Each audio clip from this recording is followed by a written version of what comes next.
So if you're an entrepreneur and you're trying to grow your business, it is crucial you find business easy in order to actually build a business that allows you to live your dream life. I've grown my business to multiple six figures, and when I started out, business felt pretty damn impossible. It was really hard, but now it feels pretty damn easy and actually enjoyable. I love doing what I do. So in this video, I will share with you the 4 concepts that made it easy for me and show you how you can use them to grow your business effortlessly. And it all starts with knowing how to overcome the #1 thing that holds back every entrepreneur. I'm Ross Harkness, founder of selfmastery.co, a bespoke consulting company that helps entrepreneurs take themselves and their business to the next level. So look, there is one thing that every entrepreneur struggles with, and funnily enough, it is the foundational piece of business. You know, if you had a pyramid, you need the bottom foundational row of blocks to build the rest of the pyramid on. And this thing is that foundational row, because without it, literally nothing else can get done. If you think about your business, and any business for that matter, business isn't a super concrete thing. Business is essentially an abstraction that groups together a bunch of things you do to provide value to people. Like if you run a coaching business, all your business really is you getting clients and helping those clients to give them value. And to do that, you just do a series of tasks, right? So essentially your business, or any business, is an umbrella abstraction that just groups together a series of tasks. And so to grow your business and make more money, you have to do those tasks, and at the very least you have to do the right tasks. You have to do the damn work. But answer me this, how many times have you looked at your to-do list, checked what work you had scheduled to do, and just thought, fuck this, I don't want to do it? I can guarantee you that it's most of the time. You don't want to do the work, and you know, for most entrepreneurs, that is completely normal. Now, you could get into the philosophical debate about whether you should do work that you enjoy or chase money and all the rest, but that is not for this video. And plus, even if you did choose work that you enjoyed, you're not going to always want to do it. That would be impossible. It would be unrealistic. However, this voice that tells you, fuck this, I don't want to do the work, is one of the major problems most entrepreneurs face. It is one of the main things that makes business so damn hard for most entrepreneurs. And if you want to make business easy, you need to learn how to beat this voice. And of course, to beat it, you need to understand what it is. So what is it? Well, that voice, that internal feeling of not wanting to do the work, is called resistance. This is a concept from the book The War of Art by Steven Pressfield, which I highly recommend you read. It's a fantastic book, one of my favorites. But to beat resistance, you need to understand the tale of 2 wolves. So in Native American culture, there is a story of a grandfather passing down some wisdom and advice to his grandson. Now, the grandfather explains to his grandson that inside everyone there are 2 wolves. The first wolf is the wolf of all that is good and all that is right. The second wolf is the wolf of all that is bad and all that is wrong. These 2 wolves are constantly fighting, every second of every day, trying to one-up the other in a never-ending battle for victory and control. The grandson is grabbed by this story, vividly imagining the 2 wolves going for each other's throats, and he asks his grandfather which wolf wins. To which the grandfather looks him in the eye and sternly answers, "The one you feed."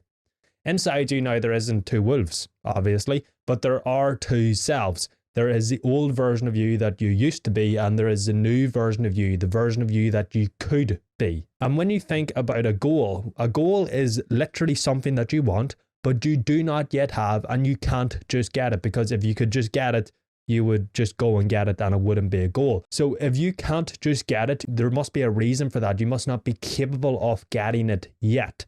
Hence, to achieve your goal, you have to become the version of you that is capable of achieving it. But for you to become that version of you, you must beat the old version of you. This is the battle of the 2 selves within you. Now, the version of you that you could be, his weapons are drive, ambition, and progress. But the old version of you only really has one weapon, and that's resistance. You see, to become the version of you capable of achieving your goals, you have to do the work that adds up to those goals, as that work is something that version of you would do and your old self would not do. But since you becoming the new version of you requires your old self to lose, it creates resistance to the work in an effort to stop you from doing it and becoming the version of you that you need to be. Let me give you an example, okay? If you have to send cold emails to sign clients to achieve your goal of building your business to $50,000 a month or $10,000 a month or whatever it is, well, more often than not, your old self, who is not capable of achieving your goal, will create resistance in your mind to stop you from sending those cold emails. That is the voice that when you sit down at your desk to send those cold emails, that you make up all these excuses of why you can't do the emails. You need to check social media. You need to send this text. You need to, scroll or waste time or do whatever. That is resistance, and that is your old self. Or if you have to post content to generate leads for your business, your old self will create resistance to stop you from creating that content. This is all because your old self does not want change to happen, but you need to understand that change is inevitable. You can't control it. There's always going to be change happening and you can't stop it. But all you can do is mold the change in the direction you want to go in by beating resistance and doing the damn work.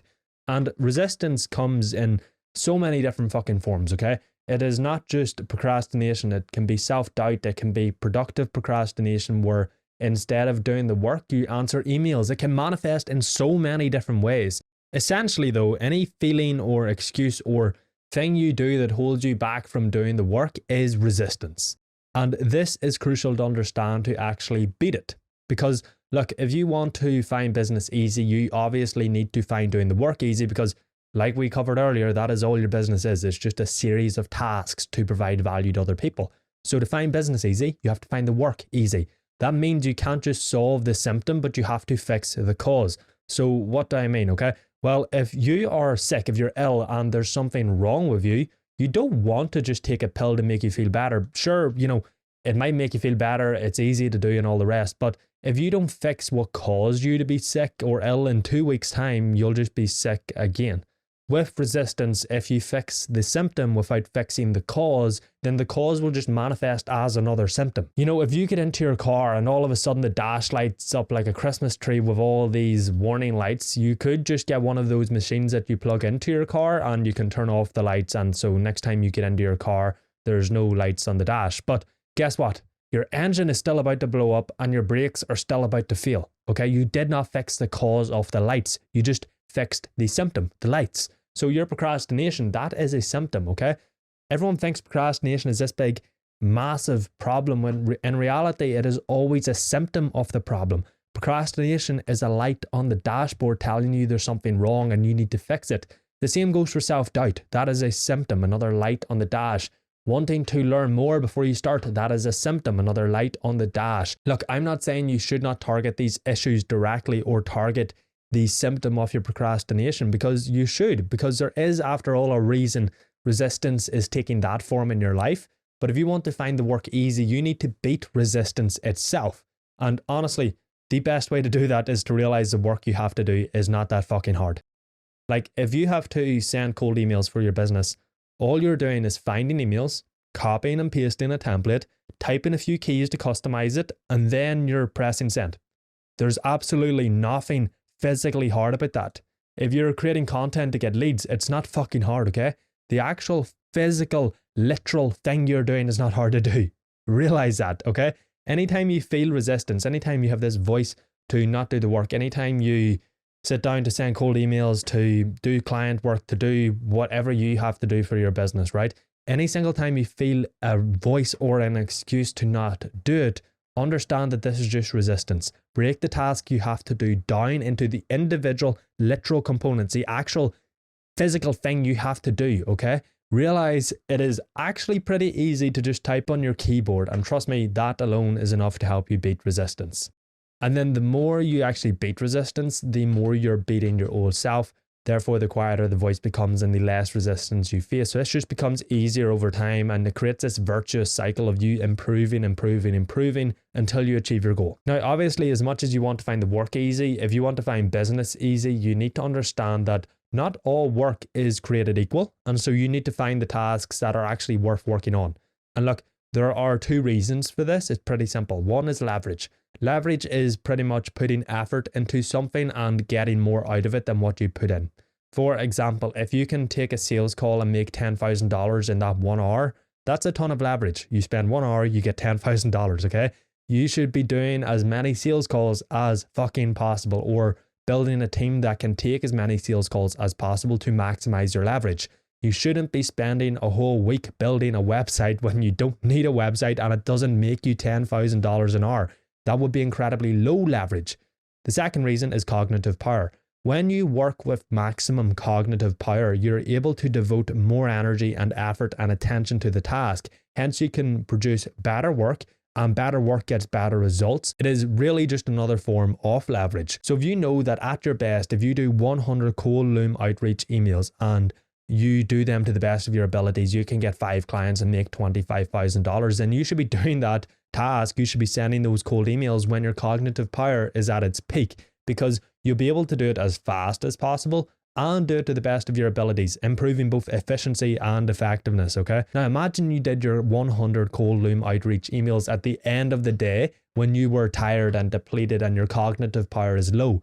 It would take you forever to do and the work won't be that good. So maybe instead of signing 5 clients, you'll only sign 1 client. It's lower leverage, okay? Now, if you want to find business easy, what you want to do is identify 2 things. 1, your high leverage tasks.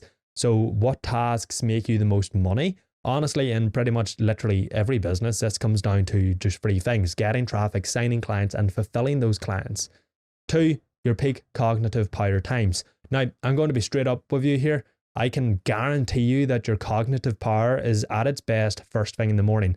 And I know what you're thinking: oh no, I have to work in the morning, get up early. Oh no, I'm not a morning person, I'm an evening person, I'm a night owl. Look, if you're not willing to just wake up and do your most important tasks, you're not going to grow your business as best as you could, okay? If you're not willing to get up 1 or 2 hours earlier, don't complain that your business isn't growing, okay? That is entirely your fault. You just have to get up 1 hour earlier, 2 hours earlier, go to bed 1 hour or 2 hours earlier, okay? It is not hard. If you cannot do that, if you find that hard, it's no wonder you're going to find business hard, because if you're being held back, your business is going to be held back, okay? And look, your cognitive power is pretty much like a battery. As you go through the day, whether you work or not, you're using up that battery, and by the end of the day, the power is completely empty, okay? It's completely drained. Now, every night as you sleep and recover, it gets charged up so that when you wake up every morning, the power is full.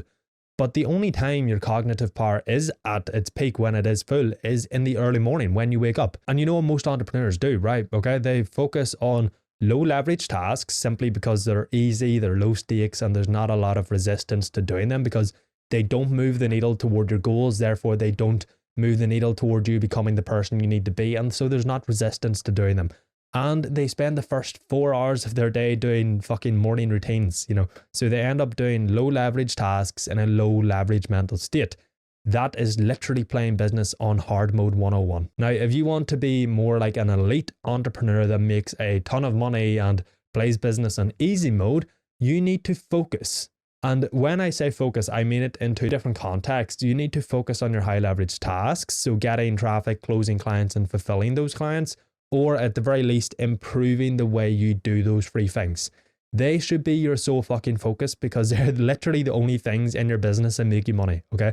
You get traffic, you close the clients, you get those client results. That is literally all that matters in business, at least until you're making a ton of money, okay? Everything that is not these 3 tasks or improving the way you do those 3 tasks is a waste of your time. And you need to focus on maximizing your cognitive power. Now, there's 2 ways to do this. One of them we have already covered. So do your high leverage tasks as early in the day as possible. And the other is to maximize your flow states. So you might have heard of flow before, but it's simply a hyper-focused, hyper-productive mental state. You know, there's a few stages to get into, but to keep it super simple, here's what you need to do. 1, remove distractions. Because if your phone or any other distraction for that matter is right beside you, you are going to get distracted. And yes, I know you think you don't need to do this. Well, trust me, you do. If your business isn't growing, if it's not where you want it to be, and you work with your phone beside you, it is entirely your own damn fault, okay? Of course, you're not growing the way you want to because you're not getting the results that you want to get. And of course, you're not getting the results you want to get because you're not doing the work to the quality that you need to do it at. And that's because you're getting distracted every 20 bloody minutes. And the second thing you need to do is embrace the struggle. So the first, roughly 25 minutes of flow is uncomfortable. Now, this is entirely normal, and it's actually a good sign. It is your brain warming up and ramping up the production of norepinephrine, dopamine, acetylcholine, and all these other feel-good focus neurotransmitters. Problem is, most people take this discomfort as a sign that they can't focus, and so they quit. They end up picking up their phone and scrolling, when in fact it is literally the opposite. When you feel this discomfort when you sit down to work for the first 20 minutes, that is you getting into focus and flow, okay? So if you can focus on your high leverage tasks, first thing in the morning with no distractions and you're willing to work through the first 20 or so minutes of discomfort, you'll be doing business on bloody easy mode. But look, here is a harsh truth that nobody else is going to tell you, but I will, because I want the best for you. One of the reasons you find business so damn hard is because how you think you spend your time is not how you actually spend your time. You see, remember that old self we talked about earlier? They have a fancy way of tricking you into thinking you're spending your time exactly how you plan to spend it. But I can promise you that you spend a lot more time scrolling, answering emails, wasting time in low leverage tasks than you think. You know, you might plan to work on a certain task from 9 a.m. to 10 a.m., but you sit down at your desk and you think, you know, I'll just check my emails here. And 15 minutes later, you still haven't started the main task.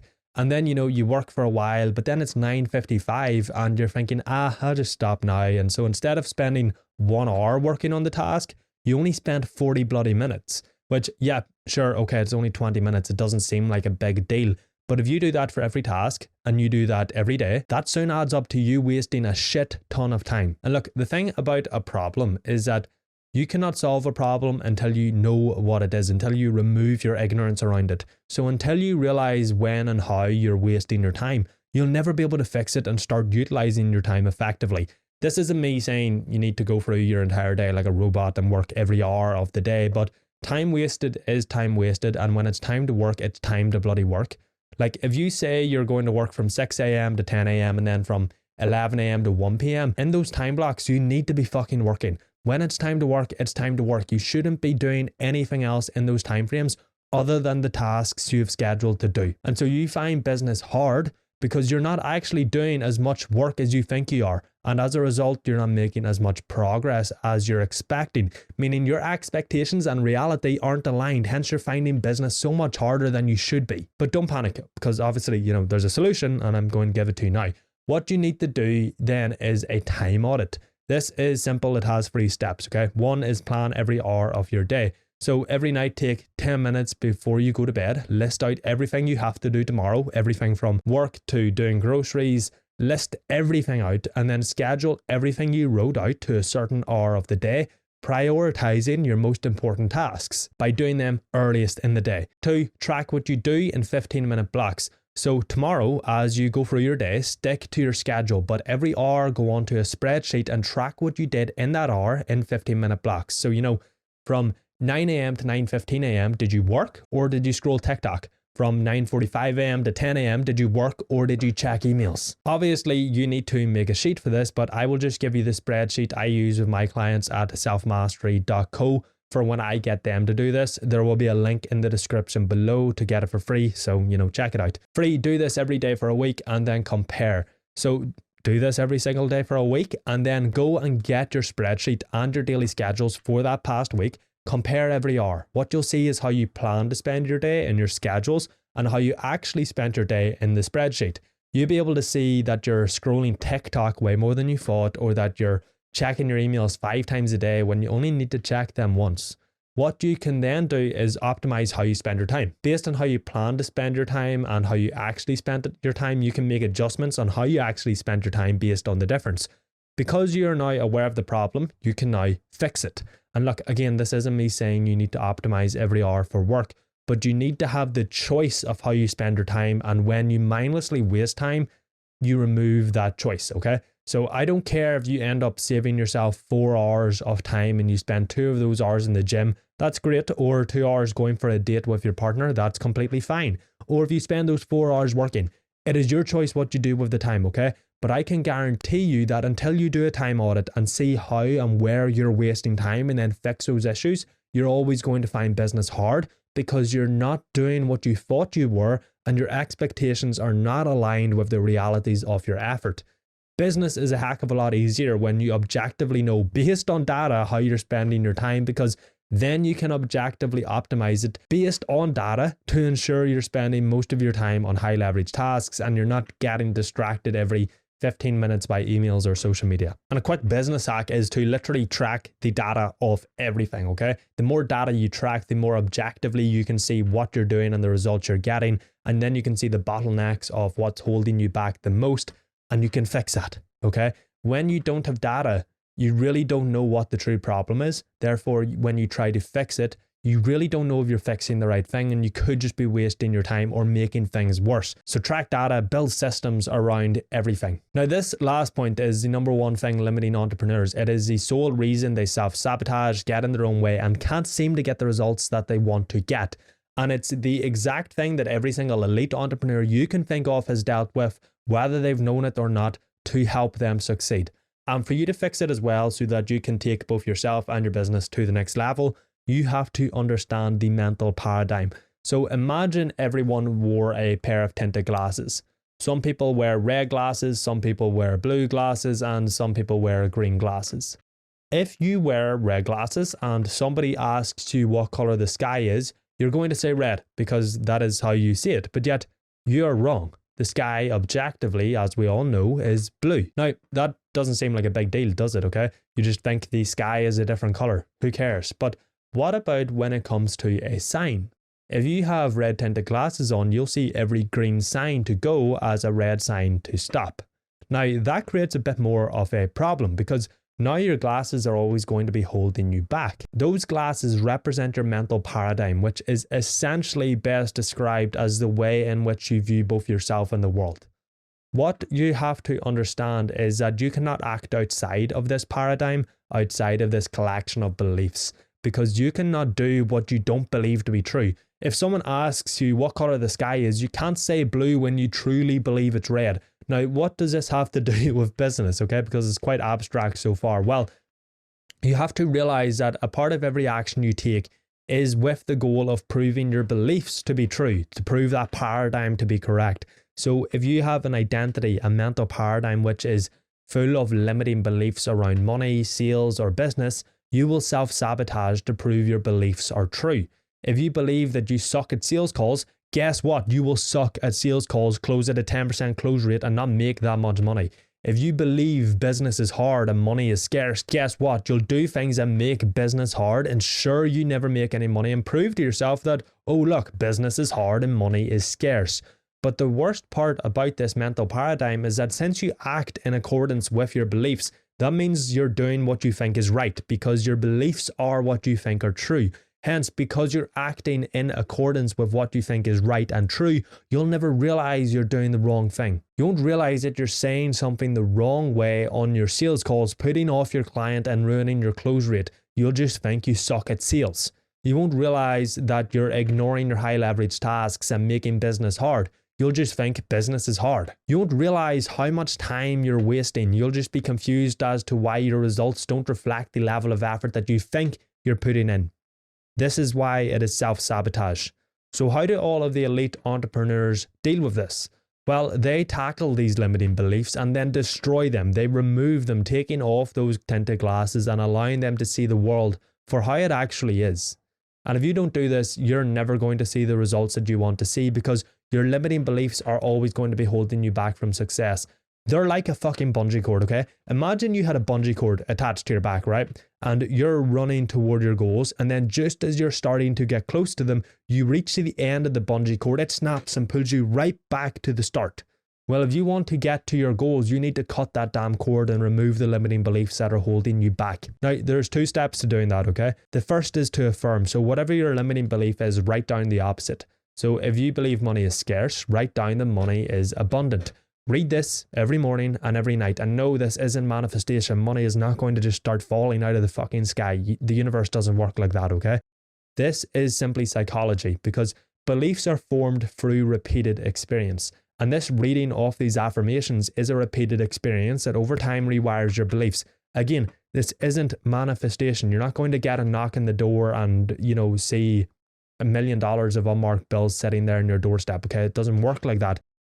The problem with affirmations is that affirmations are psychology, they work, but the whole manifestation niche has gave them a really bad rap and now everybody thinks they're bullshit and completely ignores them and wipes them away, when in reality, it is just psychology, okay? The whole manifestation sphere has told people that, if you just say, I'm rich to yourself 100 times a day, you're going to just stumble across a big pile of money hidden in your back garden.